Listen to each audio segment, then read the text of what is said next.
Well,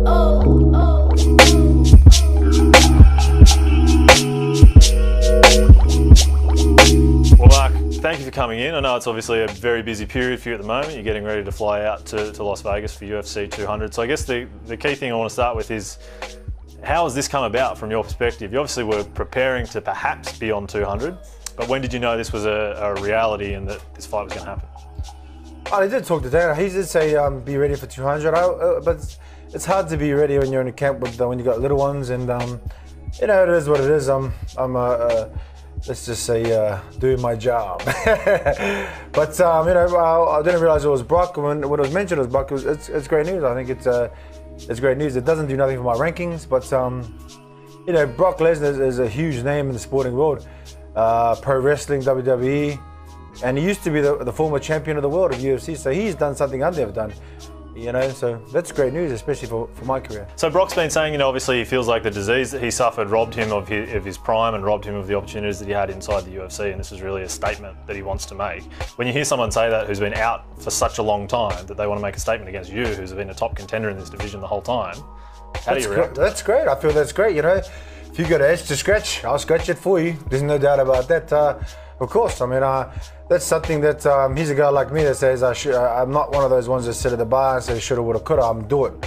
So that's good. I understand that about him. He's competitive, and I like that. So you got an itch, I got the scratcher. One of the reasons this fight is able to take place is he's been granted an exemption by USADA for the 4-month period to come out of retirement to re-enter active competition.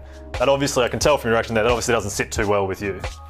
Yeah, I don't think that's fair. I think that's a lot of bullshit. I think that's rubbish. I don't think anyone should be exempt from testing. If they're trying to clean this sport up, mixed martial arts, and this is a bad way to do it. I mean, I don't care who you are. It's ridiculous. I mean, the cyclist guy got done for so many years of cheating, and imagine if he came back with exempt 4 months. I don't think it's a great move. I think he's juiced to the gills.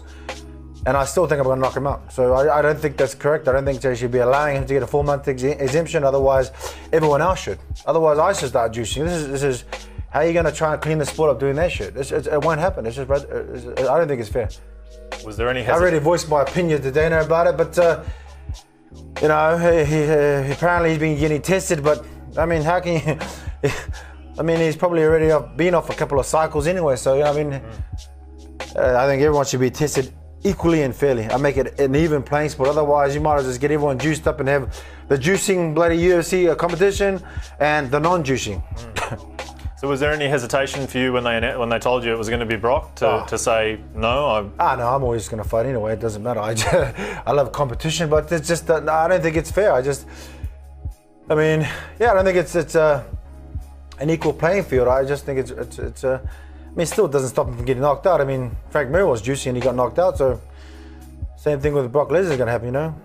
I think that was kangaroo meat, if memory serves, at Frank. Yeah, well, we know that's a load of shit. That's a lot of rubbish he's talking about, so, I mean, shucks. Yeah. You can't really, yeah. Let's talk about the preparation then, because it is a pretty short preparation. Not that you're a stranger to short turnaround fights. You've taken fights on short notice in the past. What are your plans for the preparation and what little time you have? Yeah, I have been training dribs and drabs here and there. I'm heading over to Vegas on Sunday.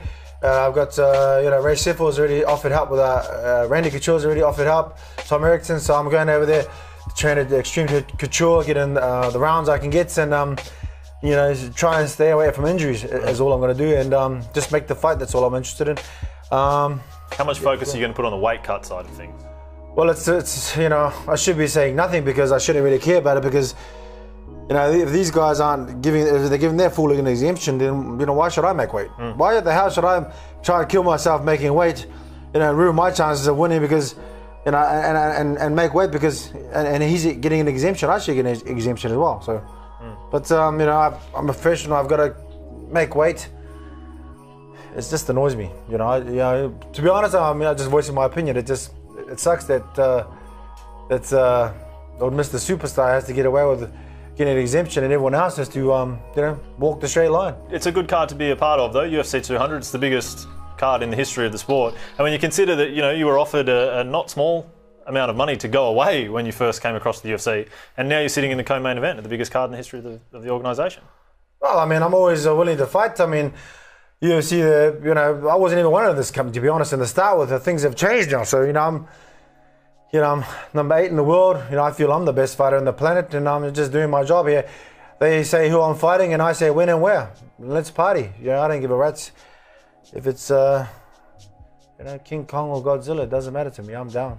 I have a feeling I know what you're going to say here, but give us your thoughts on the prediction for the fight, how this one's going to go down.